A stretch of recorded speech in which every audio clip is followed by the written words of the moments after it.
Hello, everybody, and welcome to this episode of the Vitality Secret podcast.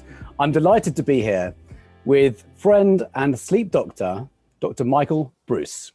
I'm going to quickly read off a quick bio for you so you know exactly who you're about to hear from. So Michael Breus, PhD, is a board-certified sleep specialist and living in Manhattan Beach in California. Author of 3 best-selling books, Good Night, The Sleep Doctor's 4-Week Program to Better Sleep and Better Health, The Sleep Doctor's Diet Plan, Lose Weight Through Better Sleep, and The Power of When, Discover Your Chronotype. Dr. Breus appears regularly on The Dr. Oz Show, CNN, The Doctors, CBS This Morning, and Huffington Post Live. He contributes to the Huffington Post, Psychology Today, and the Dr. Oz blogs. He is the official sleep expert for Princess Cruise Lines, where he helped to develop the Sleep by Princess program and the Princess Luxury Bed. So I'm delighted again to have you on board right now, Michael Breus. Dr. Michael Breus.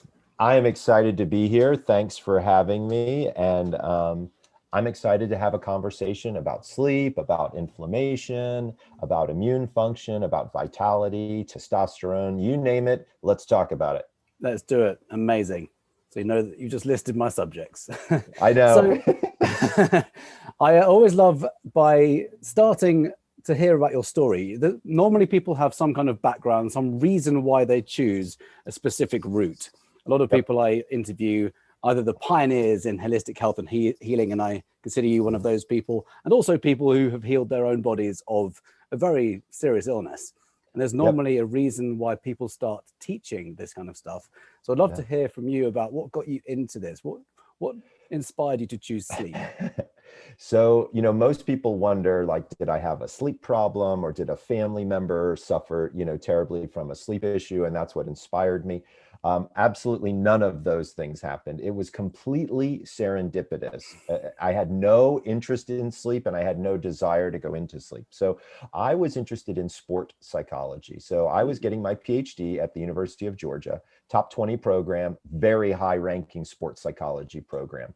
And I was in the clinical psychology program, but working in the sports psych program. And when you finish your PhD, you go for something called a residency, or just a time to kind of practice all the things that you've learned in a more practical clinical environment. And so I wanted to go to this sports psychology residency, right? And it was the best. Of all places, it was at the University of Mississippi Medical Center in Jackson, Mississippi. And there was a particular program there that I was interested in, looking at eating disorders in athletes. And so I was dying to go to that program. But to be honest with you, Neil, I couldn't get in. I mean, I did well, but I didn't go to Harvard. I didn't go to Princeton. I didn't go to Yale. Georgia's a top 20 program, but I wasn't getting in. However, they were advertising that they were looking to bring somebody into their residency program that was a sleep specialist.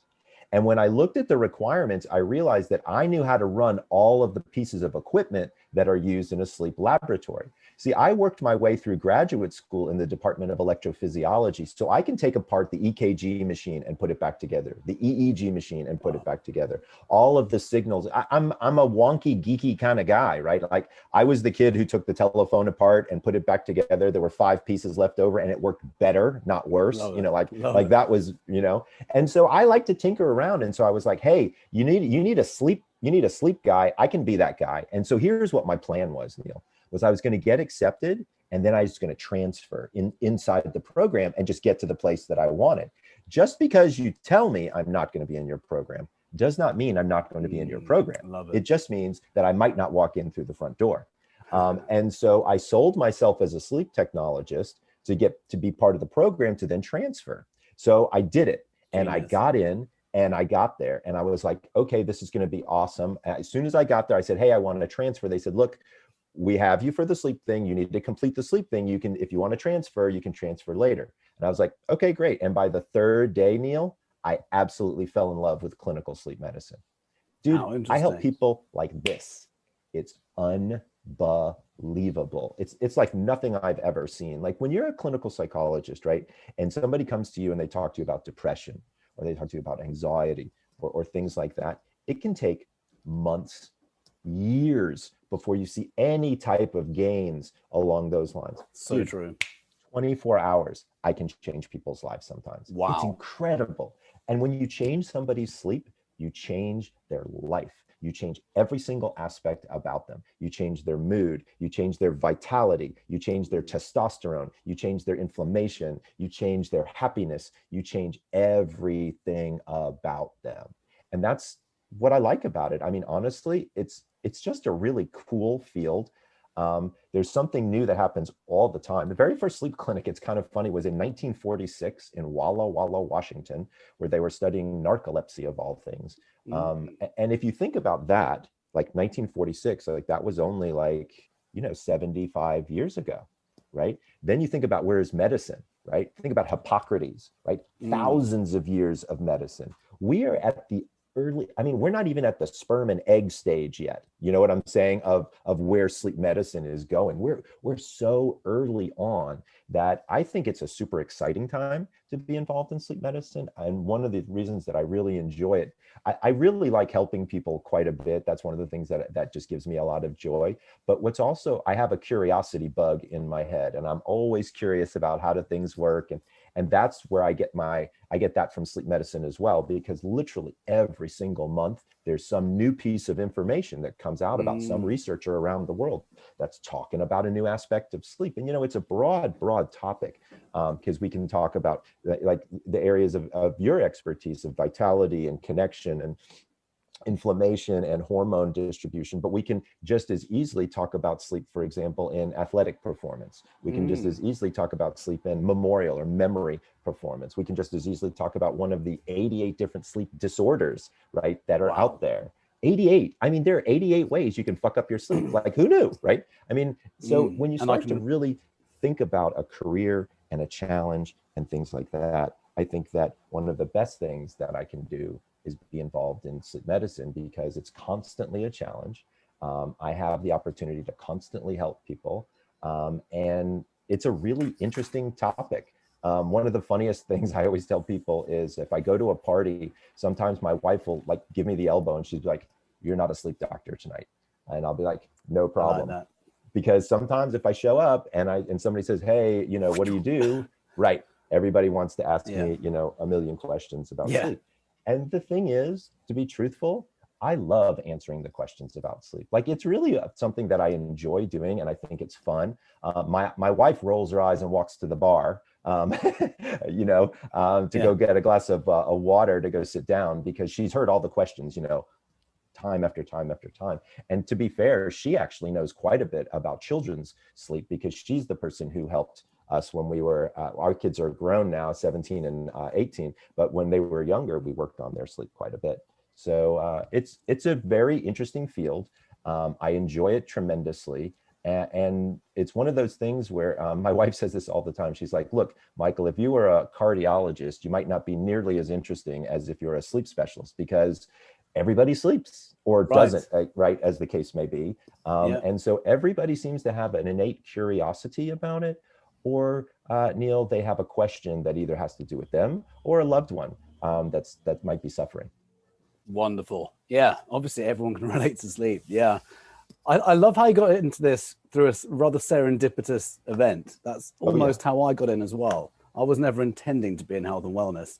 And it was actually uncovering researching my father's condition, which got me into it and solved my problem, and then lots of others. So I love that you got in there kind of in an unexpected way. And it's clearly something you're so passionate about, and something you're clearly so brilliant at. You're world renowned, and to get these results for people overnight sometimes is just extraordinary. One thing you mentioned is sleep disorders. And I think I mentioned to you a few weeks ago that I had insomnia when I was, it was about 11 years ago. I was actually in a job that I just didn't really enjoy. And for 16 months, I would struggle to sleep.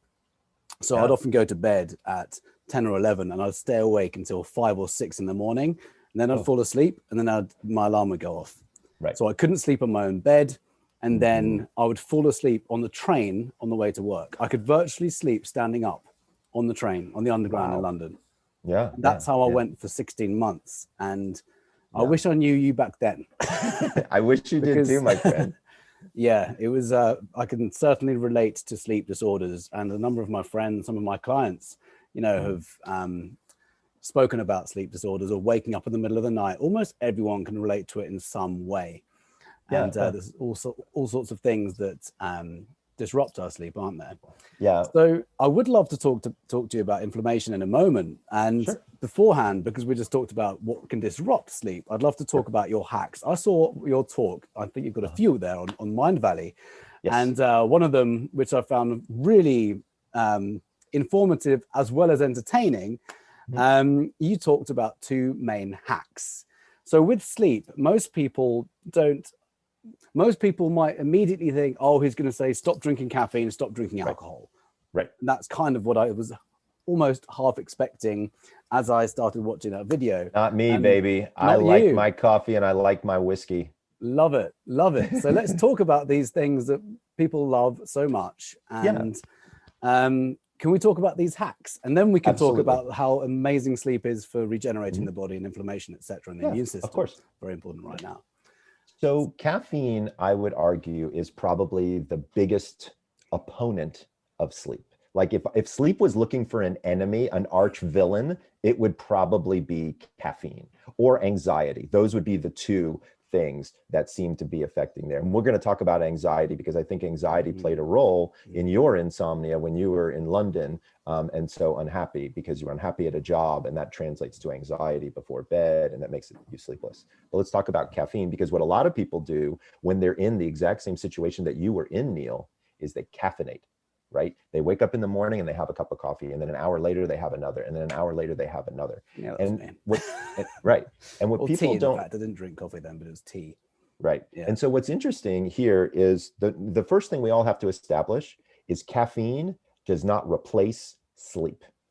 Okay. So that's number one. And everybody needs to come to that conclusion. We cannot replace sleep with a substance like caffeine. Okay. It's very similar to the idea of, I guess, energy, right? In that you cannot replace energy with caffeine. It's an internal thing. Now, caffeine might make you feel more energetic, but energy comes from within, sleep comes from within. So when we start to talk about caffeine and we start to look at the substance in and of itself, we have to know what the parameters are of the substance, right? So when we look at a substance, we usually look at things called half-life. So a half-life is how long it takes for half of the substance to be removed from the body, right? So when we're dealing with ingestibles. So with caffeine, it turns out that the half-life of caffeine, depending upon how fast of a metabolizer you are, is somewhere between 6 and 8 hours to get half of the caffeine out of your system. So that in and of itself is very interesting. So when we take that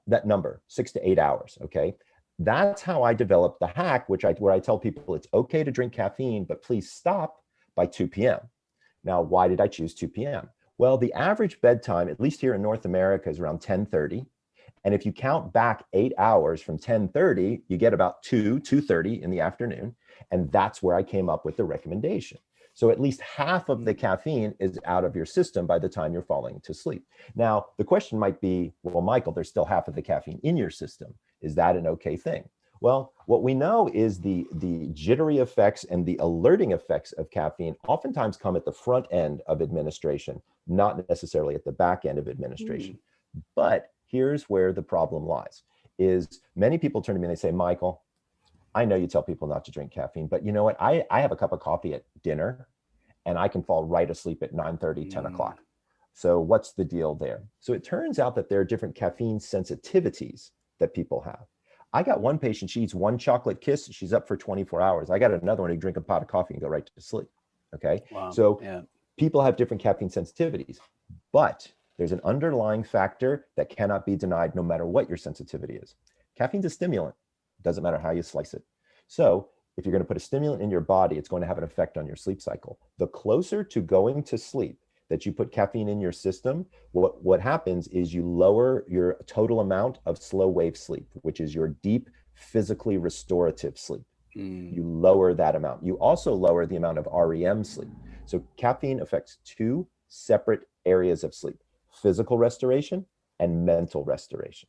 So even having any caffeine on board isn't great, but I like green tea and I like coffee. And so I'm going to have a cup every now and then. And so what I do is I try to have it earlier in the mornings. And by 2 p.m., I stop all of my caffeine. Now, folks, you need to think about all of the ways you could be getting caffeine, because it might not just be in like a coffee. It could be in a tea. It could be in a medication. There are many medications that use caffeine as a catalyst.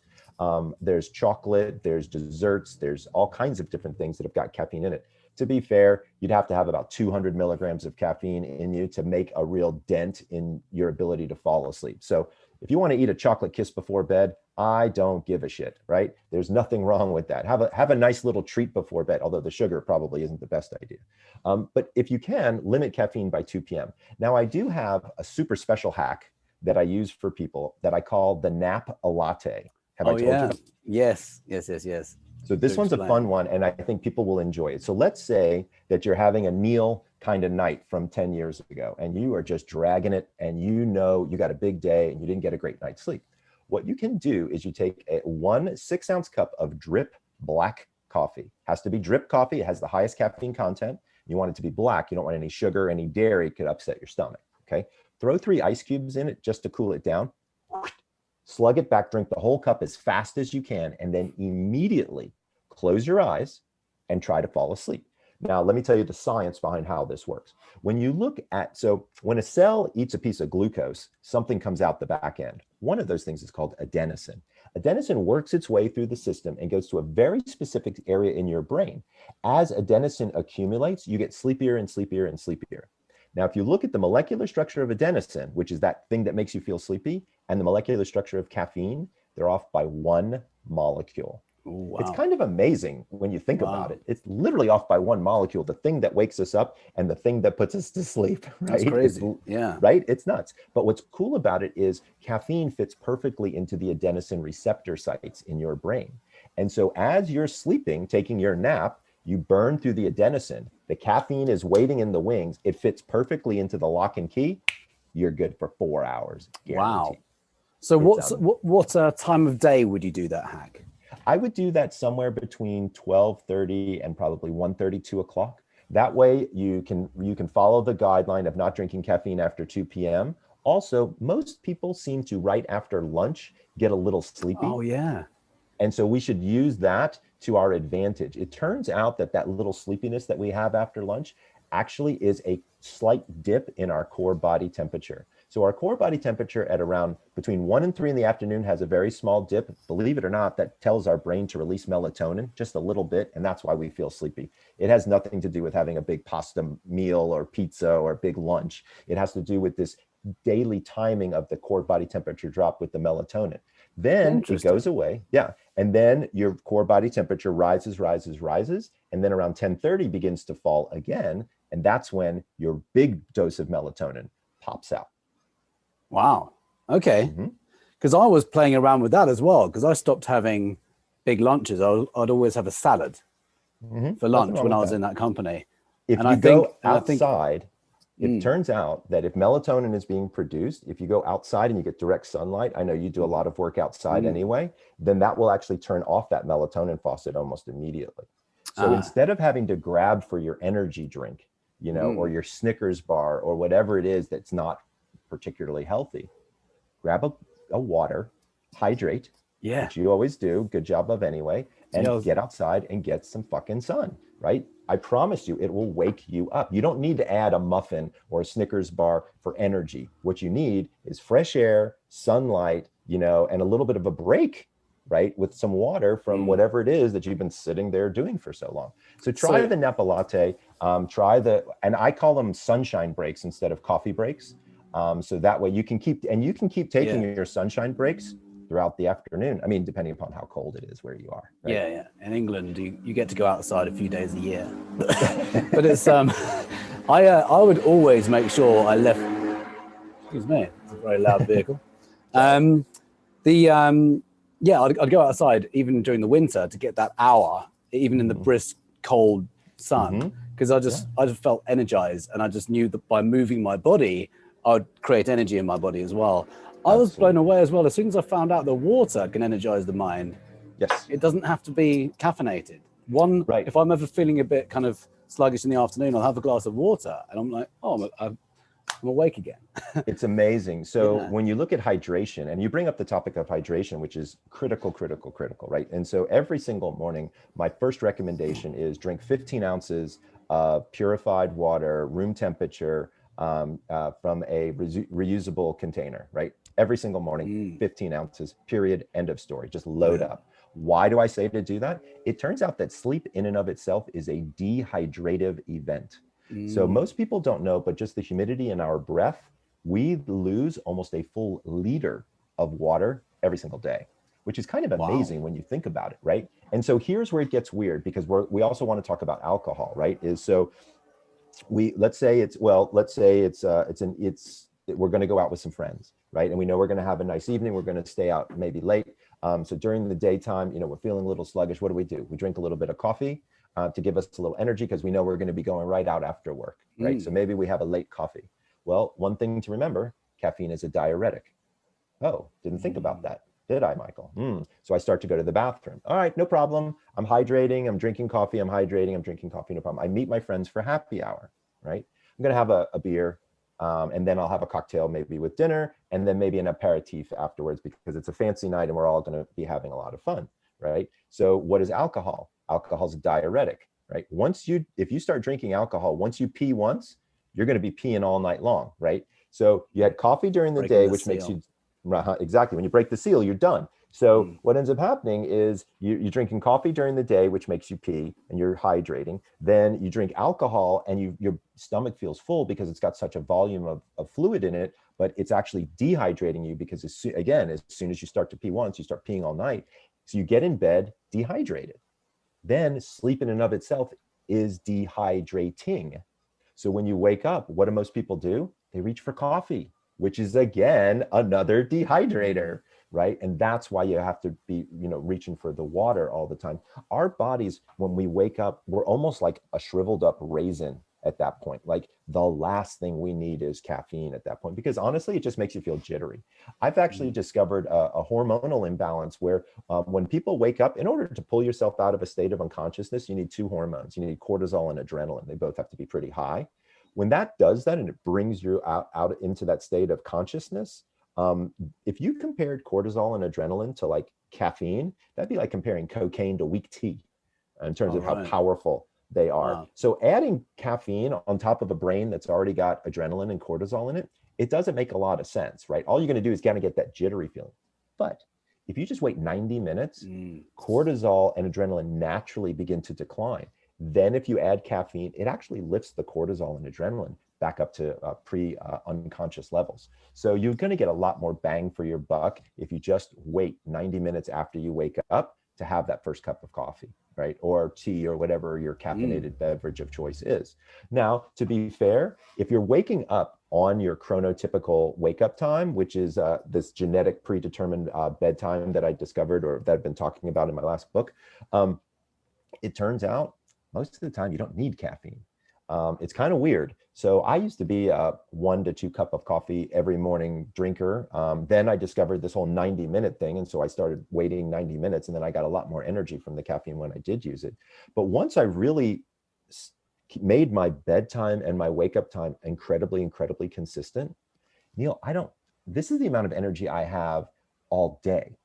And I don't need any caffeine, awesome. At this point.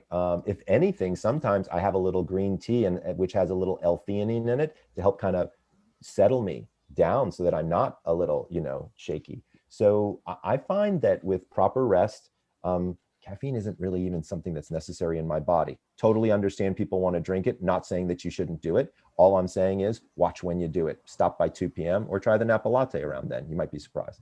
Love it. Love it. When I saw that 90 minutes presentation, or the explanation of the 90 minutes, I was actually quite pleased with myself, because just intuitively, I've never wanted to have coffee first thing in the morning. And I have my morning routine, whether I work out, meditate, breath work. You're familiar with the breath work. It's normally at least 90 minutes, maybe it's 2 hours before I have my first coffee. So that's perfect. Yeah, and water is always the first thing I reach for. And often with lemon water to do that nice little gentle cleanse. So yeah. Well, then we have to look at alcohol, right? So when do we start drinking? When do we stop drinking, and how does that affect our sleep, right? And so that's a whole nother area. So we know on average that the average human body, it takes approximately 1 hour to digest one alcoholic beverage. Now, this is going to change if you're, 5'2" versus, 6'9", of course, but just follow my logic here. And so the average human, we really like to see alcohol stop at about 2 drinks. And so when you look at the medical literature and the psychological literature, here's what seems to happen is 1 to 2 alcoholic beverages lowers inhibitions, makes people feel sleepy, it makes them feel a little looser, right, in their overall personality. Once you cross into the 3rd drink, 2 things have a tendency to happen. For women, they have a tendency to actually get energized. And so what happens is the body's got so much alcohol in it that it kind of kicks into a fight or flight, because remember, alcohol is considered poison to your brain. Like, this is a foreign substance that is toxic, and that is going to bring me to toxic levels. So I feel this kind of alcohol tipsy feeling, right? And so your brain doesn't like that. So what does it do? It energizes. The second thing that can happen once you cross the kind of the chasm into the 3rd drink, at least for guys, they can get aggressive. And so when you have that much alcohol on board, you can get upset more easily. You can take bigger risks, things of that nature. Again, none of the things, we don't want energy and we don't want aggression before bed. Neither one of those things works in our favor. So step number 1 is limit yourself to 2.5 drinks. That's number 1. Number 2 is, the hack is wait 3 hours after you finished your last drink to when you go to bed. Now, Michael, what does that mean? So here's what I think I've discovered, which is the amount of time from the last sip to when you close your eyes. That time frame is the most important time frame. And that's where we have to be super duper careful. What happens is there's a really big difference, Neil, between going to sleep and passing out, right? And so what a lot of people will do is they'll have a couple of glasses of wine with dinner, maybe they have a whiskey afterwards, and then they go out with their friends, and it's like, hey, who's buying the pitcher of beer? And before you know it, you're 3-4 drinks in, hopefully you've gotten a safe ride home, but what happens? You just boom, pass out. So here's what happens when the body just passes out from alcohol intoxication, right? So number 1, your body has to burn through all the alcohol, all the liquid, and all the tannins and all the sugars, okay? So you actually don't go to sleep when you pass out. You've actually anesthetized yourself. It's almost like you've given yourself gas. So think about it like this. If we have a patient that goes into surgery and we give them gas and we put some anesthesia in their arm, that's not sleep. Okay, they're unconscious during the surgery. That's exactly what's happening with alcohol. You're unconscious, you just happen to be lying in bed. And so what happens is 2 or 3 hours later, when the alcohol effects wear off, you wake up. You wake up for 2 reasons. One is you burn through the sugar. The other is you gotta pee, right? Because you've got so much volume of alcohol in you. So we've got multiple ways that we're disrupting the sleep cycle by having alcohol too close to lights out, right? Is this disruption from the total fluid concentration, it's the disruption from the sugar, and of course the alcohol, the anesthesis of the alcohol just wears off and is disruptive to your sleep. So again, if you can give yourself 3 hours from the last sip to lights out, here's what ends up happening. You hydrate during that period of time, right? You do all the things because by the way, half the reason that you have a hangover is from dehydration. The other half is from lack of deep sleep. And then you give your body the chance to work through that alcohol. So that way, when you fall asleep, you're not waking up 30 minutes later because all the sugars have now been metabolized. Does that make sense? Absolutely. Yeah. And then that alters depending on your chronotype, doesn't it? It does. And so there's which is different probably a times good to segue. drink. Yeah, thank you. Yeah. So there's different times to drink anything, whether it's caffeine or alcohol. And so believe it or not, there are different internal circadian rhythms. So this is kind of an interesting little factoid, is if you want to get really drunk, but you don't have a lot of money to do it, drink early in the day. Now, why would I say something like that? So we all have a hormone that's produced by our liver that's called alcohol dehydrogenase. This is an enzyme that actually gets in with the alcohol and helps the liver detoxify it, and then we get rid of it and we pee it all out.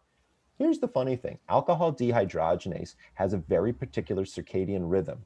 It seems to be produced around 4 o'clock in the afternoon until about 7 o'clock at night. Does that remind you of any other times at the pub? No. Happy hour. Happy right? hour. Exactly. Yeah. And so what barkeeps learned thousands of years ago is people can drink more alcohol at certain times of day.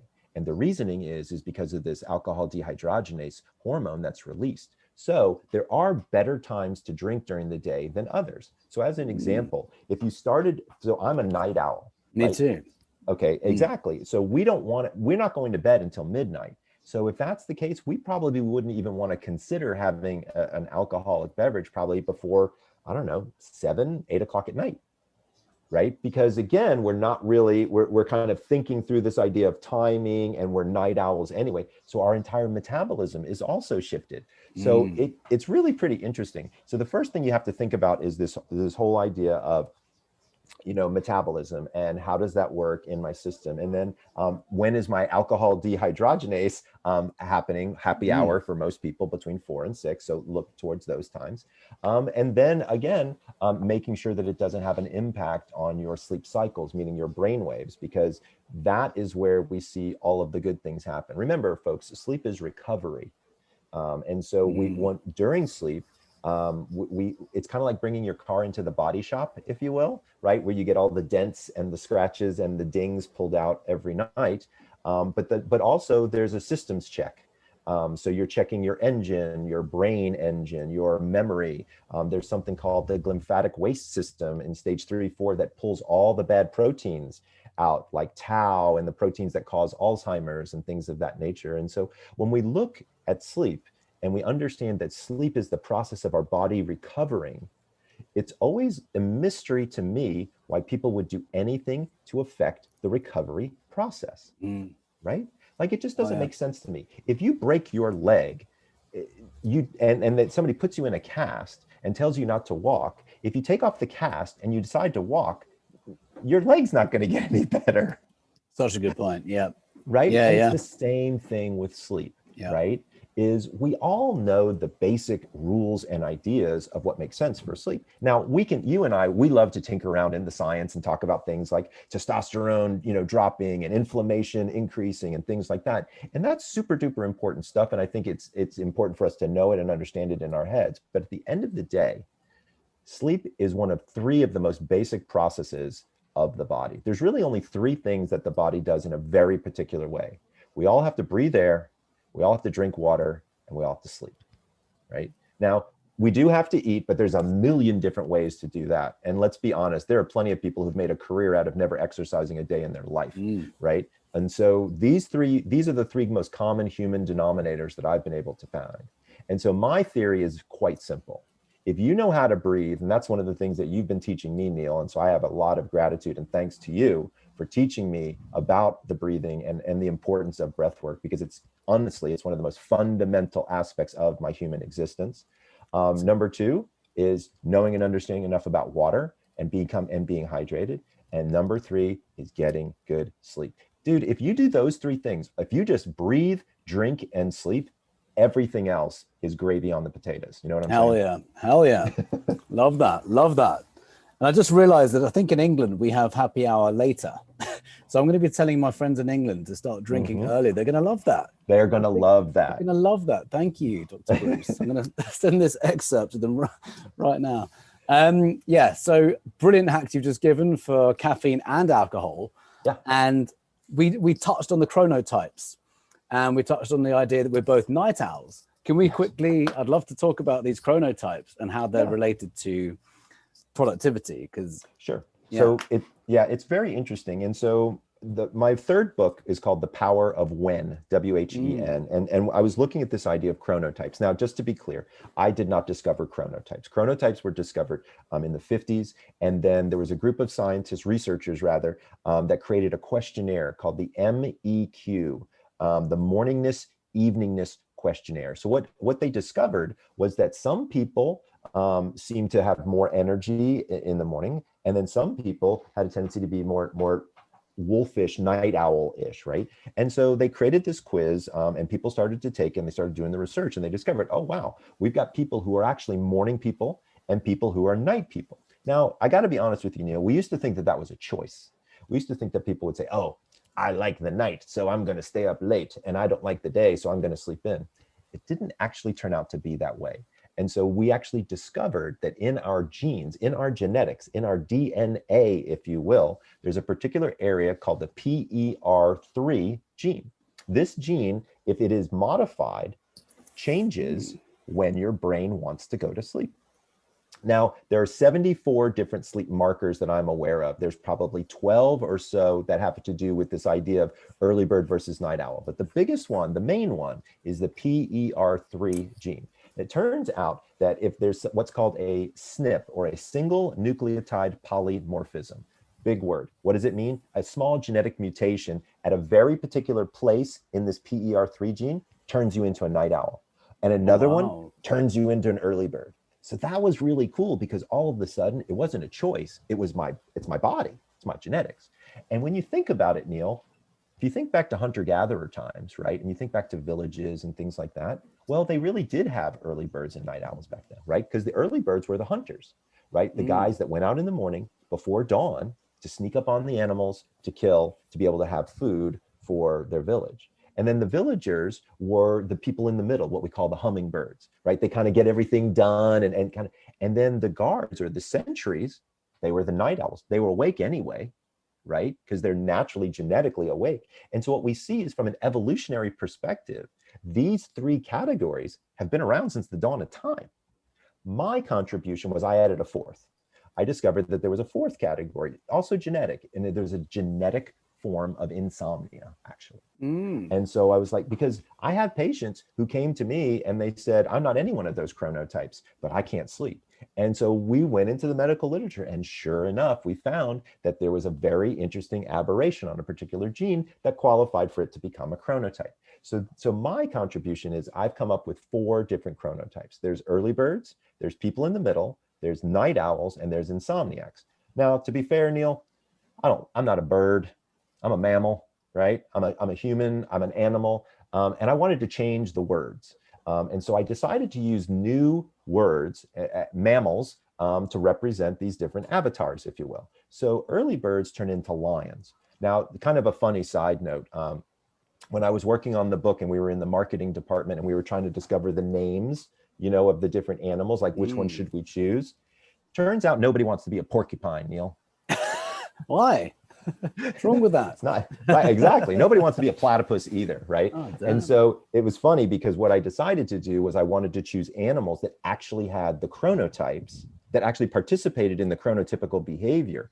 But we had to find, but would resonate exactly with people. So early birds are lions, because let's be honest, who the fuck doesn't want to be a lion, right? That's pretty awesome. Wants to be a lion. Everybody wants to be a lion. So early birds become lions. People in the middle are bears, because bears represent those, what we call solar sleepers. So these are people who get up at kind of like the 7:30, go to bed at the 9:30, 10 o'clock. They make up 50%, 50% of the population. Most people are in the middle in being a bear. Only about 10 to 15% of people are lions. And then wolves are the night owls. Now, I'm a wolf. I can't even remember last time I went to bed before midnight. I just don't do it. I never have. I've always been, ever since my adolescence, and I know a lot of people out there thinking, oh, I think I was a wolf when I was a teenager. That's actually a very true statement. We actually go through all of the chronotypical chronotypes while we're growing up. So infants are lions, right? Think about itty bitty babies, right? They go to bed early, they wake up early. Yeah. Okay. Right? Then you go to toddlers, and they're in the middle. They go to bed around 7:30, they wake up around 7:30, right? They kind of do their thing. And then night owls, I don't know about you guys, if you remember when you were an adolescent, 13, 14, 15 years old. I got a 17-year-old and an 18-year-old. Let me tell you something. All they want to do is stay up until 1 o'clock in the morning and sleep until 12 o'clock the next day, right? So they're wolves, right? So everybody goes through that. But then once you hit that 18, 19 years old, you kind of set, right? And then you're good for about 20, 25 years, 30 years. And then at age 50, 55, I'm going to be 53 this year, what we start to see is melatonin production begins to slow, and everybody starts to go backwards a little bit. So if you were a night owl, you may become a middle person, like a bear. So if you might go from wolf to bear, you might go from bear to lion as we get older. And if you think about it, it kind of makes sense, because like, look at your grandparents, right? Like, when do they have dinner? Right? They don't have dinner at 7 o'clock at night. Usually they have dinner like 4:30 in the afternoon, because their melatonin has shifted and their body clock has shifted, which means their digestion has shifted. Interesting. So, what do lions do? What do lions? Oh, it's interesting. Lions get up earlier. It's They become more lionish. Yeah, well, it's interesting because a lot of my older lions turn to me and they wonder, could they have insomnia? Because they're getting up earlier and earlier and going to bed earlier and earlier. So what we do with a lot of them is we actually put them on external melatonin. Because again, melatonin production starts to go down. And so one of the things that we think about is, could we supplement melatonin at our older ages? And could that be quite helpful? So the answer is yes. And so I recommend somewhere between 0.5 and 1.5 milligrams. Please don't go over 1.5 milligrams for sleep. For an aging population, my 55, 65, 75-year-old folks, I have them take a melatonin tablet about 90 minutes before bed, because it takes that long for it to go down, get digested, and come back up. Or if they have a dropper, they can do it 30 minutes, but they have to put it under their tongue and let it sit there and seep in to get up in there. Usually it actually works out quite well for my lions, because they can be on the melatonin and do pretty well. Awesome. And then there's the dolphins, right? And so the dolphins are the insomniacs. The reason I chose dolphins was kind of interesting. If you look at dolphins, they have a unique aspect. By the way, that's what I was when I did your quiz. I was expecting to be a wolf, because whenever I was at university, I was going to say this actually earlier. When I went to university twice, I did an undergrad and a master's. I was always working at night. I was always working until 2, 3 sometimes. Whereas other friends in the house would be up at, they'd finish working much earlier and they'd be up really early. So I did think something was going on there. I didn't think it was just personal. Actually, maybe back then I thought it was just personal choice, but I just always found that my brain switched on at night. So as soon as when I heard about your different chronotypes, I was thinking, oh, I'm clearly a wolf. But when I did your quiz, it revealed I'm a dolphin. Right. And I was like, so, shit. No, it's good. No, it's good. The entire book was written for dolphins. And so that's actually one of the best ones to be. Now, to be fair, though, dolphins are my problem children. Dolphins are the people who've got insomnia. Dolphins are the people who have a higher level of anxiety. Dolphins are the people who have a tendency to be more anxious, have a little bit more OCD in them. So things have to be kind of set in a very particular way for them to have their anxiety lower enough to be able to relax and then fall asleep. Interestingly, my dolphins are almost exactly like my lions, except for the anxiety component. And oftentimes, once I get them sleeping better, they actually become lions, which is kind of interesting. So there can be a transition that can occur over the course of time. But lots and lots of people are dolphins, about 15 to 20%. Because there was one question that asked about the insomnia thing, and I thought, because it said, have you ever self-diagnosed? Right. And I thought, okay, I have back in the day, but it's been quite some time since I've had sleep problems now. Yeah. So what I would do is I would take the quiz a second time and think about just now, like just currently, and then see if, and then my guess is that you might move a little bit differently on the quiz. To be fair, there's 30 questions on the internet, so it's hard. There's only so much accuracy I can do with it. We've had over 2 million people take the quiz. Wow.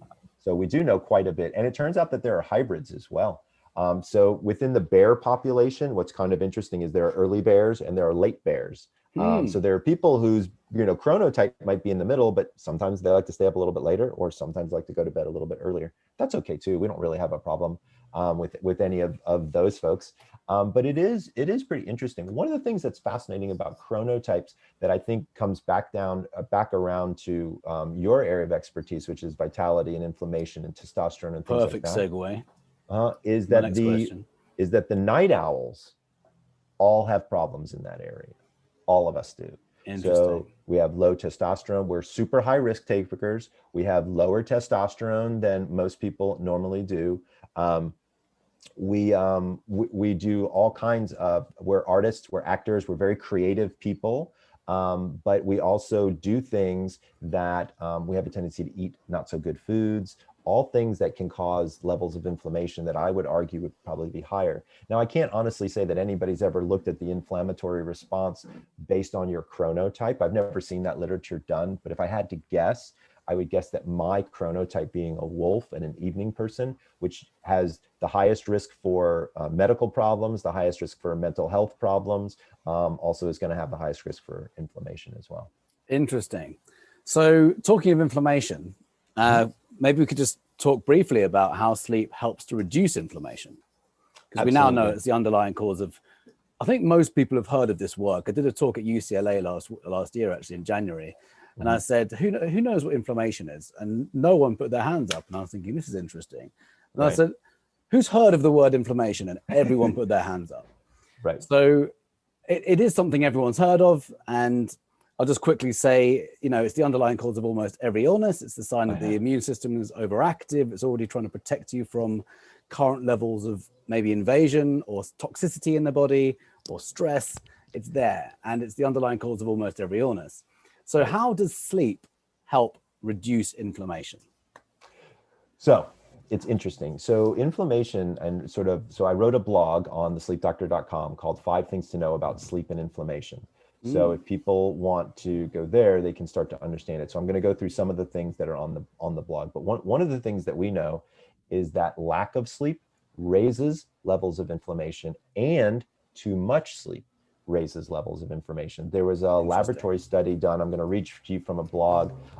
There was a 2016, a study with more than 70 different scientific investigations into the relationship between inflammation and sleep. And what they found was that in addition to short sleep's negative effects on the immune system's inflammatory response, so notice what I said there, short sleep's inflammatory effect on the immune system, right? So these are 3 different systems that are connected here. It found that in addition to short sleep's negative effects on the immune system's inflammatory response, sleeping excessively, so too much sleep, also raised key levels of inflammatory markers. So what does that mean? So there's this stuff called C-reactive protein. That's the main blood test I get everyone to do, all of my clients. Yeah. Which is perfect. And what we know is sleep deprivation raises C-reactive protein. Now, here's the key factor. What does sleep deprivation mean? It's exactly like the question you ask about inflammation, right? Because inflammation can be different for every person. I mean, we do know that there's a physical aspect of inflammation, but sleep deprivation is the same way. So as an example, Neil, I get like 6.5 hours of sleep every single night, and I wake up and I feel great. But my wife, she needs 8.5 hours of sleep. If she got the amount of sleep that I feel good on, she would be sleep deprived, but I wouldn't be. Interesting. See the difference? Yeah. So it's finding out what is necessary for you personally. Exactly. So once you look at what is your level of sleep deprivation, then you can start to understand how is it going to have effects in terms of causing increased inflammation. Now, how do we know how sleep deprived we are? Well, there's a couple of different things that we can think about that might give us some answers. So here's one thing. How many people out there would say that they fall asleep within less than 3 to 4 minutes? Right? Now, people are going to be like, oh, that's me. A lot of people think that's a good sign. Nope. The sleep process itself, it should take you a good 15 to 20 minutes to fall asleep. After you've calmed down, relaxed, allowed your body to relax in bed, it should take about 15 minutes to fall asleep. If you fall asleep when your head hits the pillow, you're going to bed too late. I can almost guarantee it. Funny story, when I was on the Oprah Winfrey Show in 2004, she turned to me and she said, Stedman, he drives me crazy. He falls asleep in 1 minute and like 37 seconds. I count it every night. And I turned to her and I said, Oprah, now you've got some ammo against Stedman. I said, that's not good. She said, what? She was like, oh yeah, that's not good. That means he's sleep deprived. And she was like, oh, good. Now I'm gonna give him a hard time about it, right? So when we think about sleep deprivation, we really need to think about what does that mean for us? But to be clear, sleep deprivation, whatever that definition might be, absolutely, positively causes an increase in the inflammatory response. Now, there's a second area that's important that we should discuss that people are talking about quite a bit now in terms of inflammation, which is COVID, right? And so when we're starting to think about COVID and what's going on with the virus, a lot of people are now looking at melatonin as a constituent that could be very helpful with this. And it actually has a direct link to a cytokine inflammatory response. So that's why I'm bringing it up here. And so there's been some data. If you go to my website and you look up melatonin and COVID, I've written a very extensive article that explains that melatonin seems to regulate the cytokine response, okay, to inflammation. So the problem with COVID is we're having an overreaction by our immune system and our inflammatory response. And it's causing all these big respiratory problems, okay? Normally our immune function would be just fine. It would just kind of steadily go along its way. And so what we're thinking, there's two things that we're starting to see as potential modulators. One is vitamin D. The I was other literally about to say that. The other one we think could be melatonin. And C. Liposomal vitamin C in particular is the one thing that seems to have quite a bit of utility for people. And to be fair, there's nothing wrong with taking a little liposomal vitamin C. But when we look at melatonin in particular, it appears to regulate this process. And so what ends up happening is if melatonin is present in the right amount, then our cytokines, go up to the right level, and then they fight the infection. Okay. But it appears as though if melatonin is not present, that this response goes crazy and just keeps going. It doesn't really know when to stop. Wow. Okay.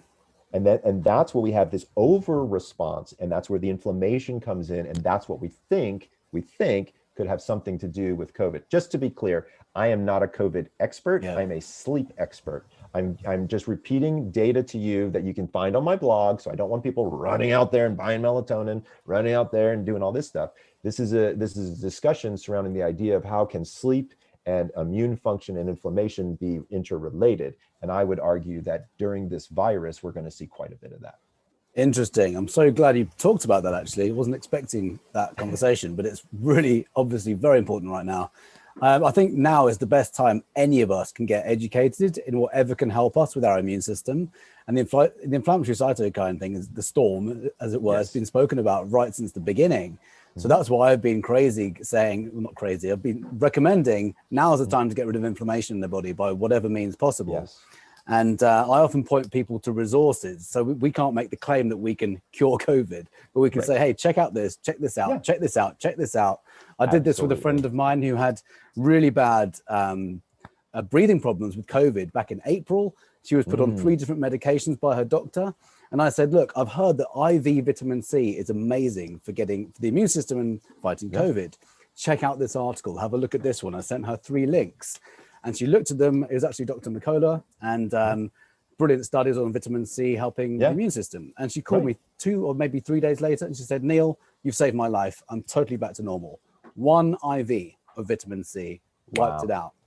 And then she went on a mission to try and share it with everyone. And then she realized that all of these naturopathic doctors are getting silenced, but that's for a story for another time. So interesting what you just said about melatonin. I've not heard that. Thank you for talking about that. Yeah. So I've got a whole article on it for people if they have an interest. And I also have an article on the 5 things, 5 ways that inflammation affects your sleep. Also, I think we would be doing people a disservice if we didn't very briefly mention the effects of sugar on inflammation and on sleep. Processed sugar, to be clear. Look, guys, I like chocolate. I like candy. I like all the stuff that you're not supposed to like, right? Yeah. But at the end of the day, if you really look at processed sugar, it's literally like pouring poison into your mouth. And I get it. It tastes good. And I love all that stuff too. But it really has an effect on your sleep. And it also seems to have quite an effect on causing more inflammation. I was reading a study this morning looking at the inflammatory response of sugar in rheumatoid arthritis patients, and it was astounding. So, if you're out there and you have a pain syndrome, or you're out there and you've got immune function lowered, things of that nature, you really need to look at the food that's going into your body, and you really need to understand the detriment of processed food and processed sugar in particular. I think people would be. I think if you're looking for a New Year's resolution, right, or something new to do in the year, I would highly recommend people take a look at getting a little bit more sleep and trying to reduce their sugar. Brilliant advice. Yeah, kicking that sugar habit in 2021 to ramp up the immune system. Exactly. Just a quick point about the immune system. Of course, if we have high inflammatory markers because of lack of sleep, or because of all the toxicity in the body, that automatically means that we have a compromised immune system. We're immunosuppressed immediately. Yeah. So the best thing we can do right now is get great sleep and get 100%. The toxicity out. And then immediately our immune system gets stronger. Yeah, there's no question. It's an immediate effect. You're 100% correct. And I mean, look, if people are sitting there, listening and they're saying to themselves, gosh, what can I do to give myself a better night's sleep? Or what are some tips or some examples? Because we talked about a lot of things. Let me just knock it out for you in a 5-step plan right now. Okay. Love it. So step number 1 is go to chronoquiz.com, figure out your chronotype, and I will tell you exactly what time to go to bed and exactly what time to wake up. It's all based on science. It's not my opinion. It's real hardcore good stuff. That's number 1. Number 2, stop caffeine by 2 p.m. I know it's caffeine sensitivities, blah, blah, blah. Do yourself a favor. Caffeine destroys sleep. I get it. You want to have a cup? Have one, but stop by 2 p.m. Step number 3, we already talked about it, but alcohol. Stop alcohol, if you can, 3 hours before bed. And please limit the amount of alcohol that you ingest. I would say 2.5 drinks tops, and be sure to drink 1 glass of water for every alcoholic beverage, because remember, once you break the seal, you will get dehydrated and it will mess up your sleep. Step number 4 is about exercise, daily exercise. Super duper important to exercise daily, but you don't want to actually exercise too close to bedtime, because your core body temperature will rise and that can make it quite difficult to fall asleep. So please stop exercising 4 hours before bed, but please do exercise and move every single day for a minimum of 20 to 25 minutes. And then step number 5 is a combo step.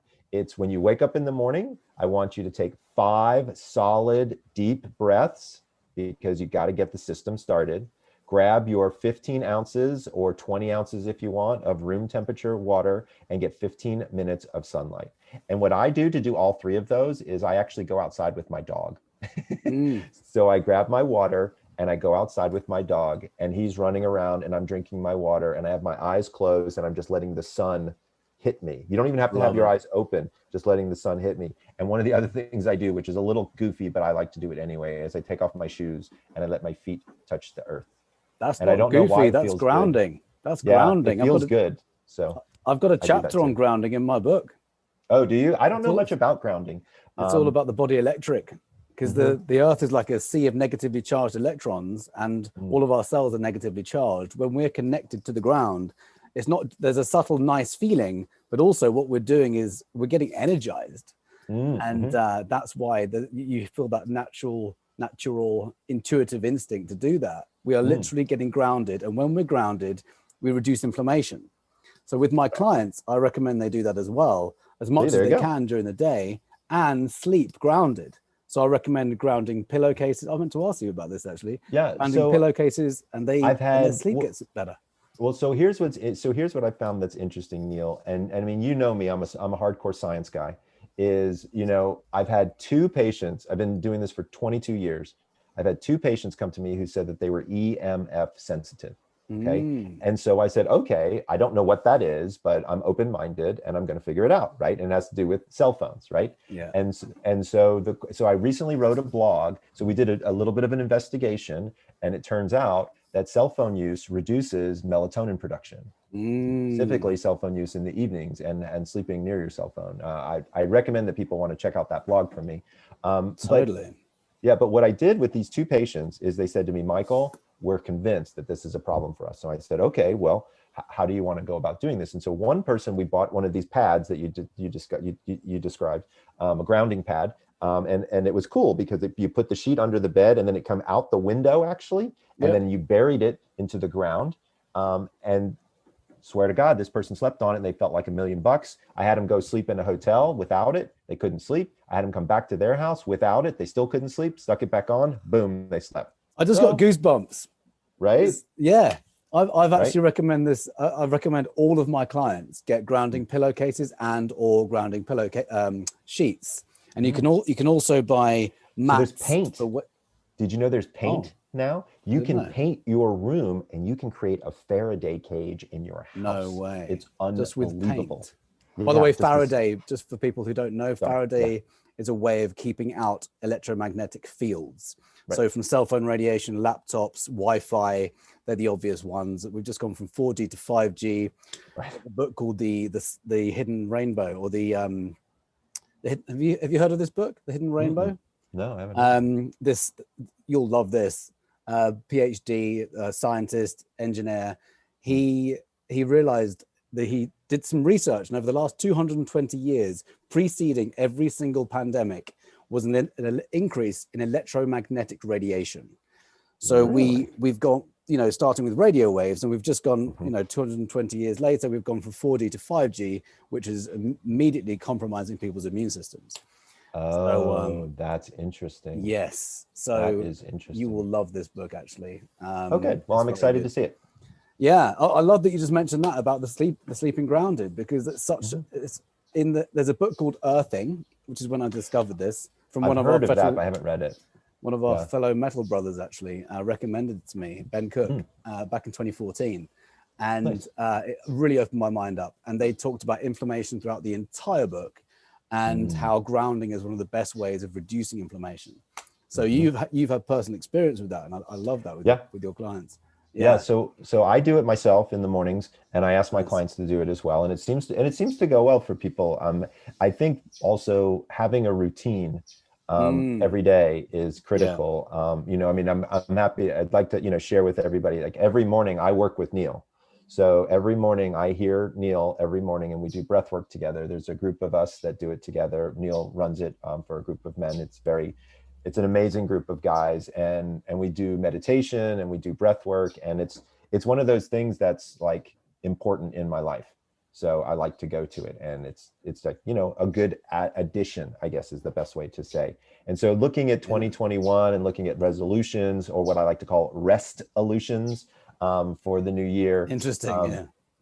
I would tell people that you should consider a morning routine and an evening routine. I found great comfort in it. I get to talk with Neil every morning. And I love having you in that group. You've been there right from the very first day.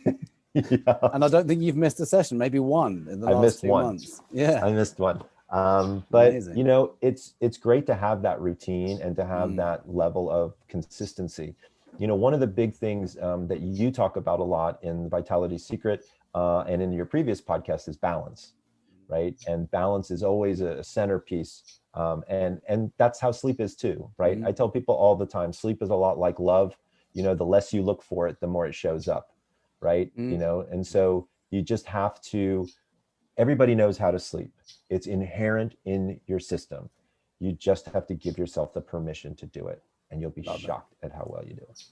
And this is a perfect segue for me to ask you the question I always ask my interviewees. And that is, what is your number one vitality secret? I mean, I can probably guess, but what is your number one vitality secret? Sleep doctor, Dr. Michael Breus. So, I would be remiss if I didn't say sleep was my number one vitality secret, but I'd like to be more specific than that. I'd like to tell you that I would argue, Neil, that my vitality secret has been waking up at the same time every single day for 3 years. I swear to God, if people just do that, if you just did one thing, which is wake up at the same time, including the weekends, every single day, 7 days a week, your sleep will change and your life will change. Absolutely. Brilliant. Love it. Love it. Thank you so much, Dr. Michael Breus. It's been an absolute pleasure and honor having you on my podcast. And I think this is going to be so valuable for our listeners. So you've already said where people can find you. That's normally my question, but I'll just ask the question again. Let people know. Sure. Yeah, so if people want to learn more about me, you can go to chronoquiz.com. Or if you just want to learn about sleep, I've written many articles about sleep and inflammation, sleep and testosterone, sleep and mood disorders, stress, mental health, even COVID. Just head on over to www.thesleepdoctor, and it's doctors all spelled out.com. And you'll find more information than you've ever wanted to know. Brilliant. Thank you so much. It's been a real pleasure. Thank you. No, thank you, Neil. And hey, everybody out there, wishing everybody sweet dreams. Love it. Thank you, everyone.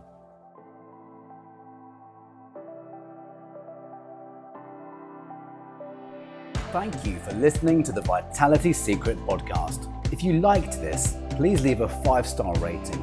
And if you loved it, please take a few minutes to leave a review. The more ratings and reviews that are left, the easier it is for this life-changing information to get into the hands of people who need it. Reverse chronic illness, strengthen your immune system, and build resilience at vitalitysecret.com.